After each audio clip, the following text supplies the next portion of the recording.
you ever lost anyone in your life?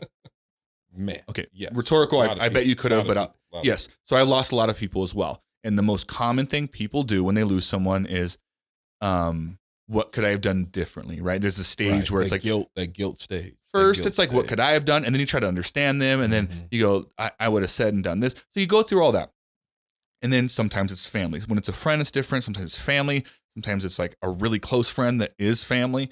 And either way, there's this thing that happens where you really see someone's value when they pass away. Right. And whatever that is, I think it's beautiful. And I always think back, and I've lost a lot of friends, lost a few recently, and I remember them and I go, they had these faults. They had these parts of them that weren't great. Why do I only remember the good parts of them when they pass? Not because I want to remember the bad ones, but me being analytical and breaking things down. I'm like, there's this weird aura that people leave behind when they pass away where we remember the good stuff.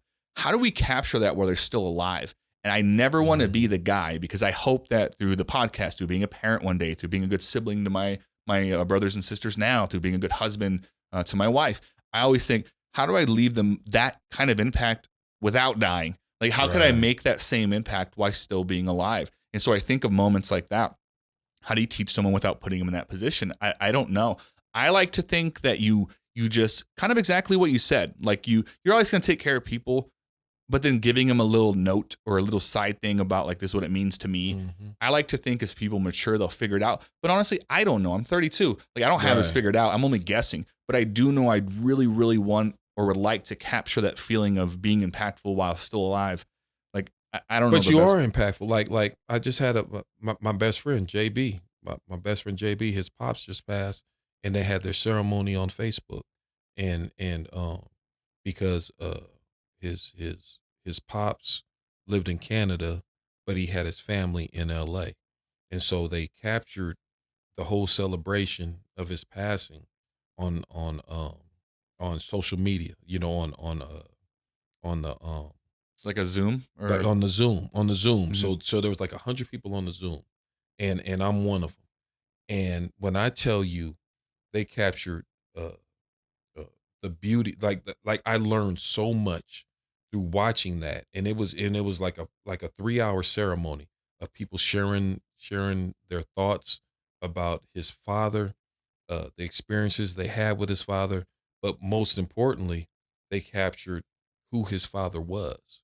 They captured every segment I felt of his life, from his early childhood, from his from coming an adult, from him becoming a grown ass adult, you know what I'm saying, to him becoming older, to his passing, and everything that he contributed to this world, to this life, to his friends, to his family.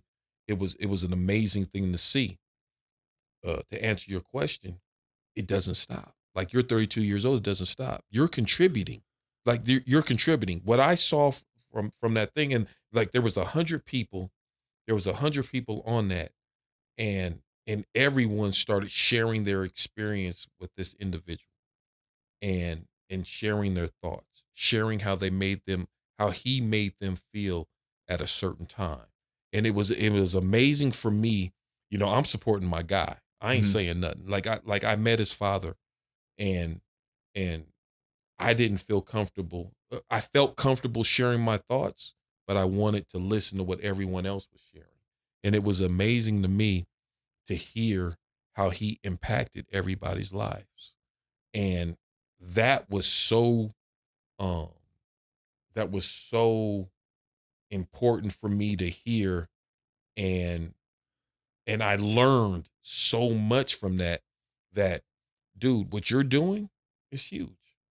It's huge. So everything and I'm glad that you said that, by the way. And you did a way better job than I did, by the way, of capturing the essence of what a funeral is like, right? And we never want to, I'm not glorifying that. It's a celebration. It's a celebration. But I'm giving you credit for doing that, because that's a great way. That's how I feel at funerals, by the way. I don't think everyone feels that way at funerals.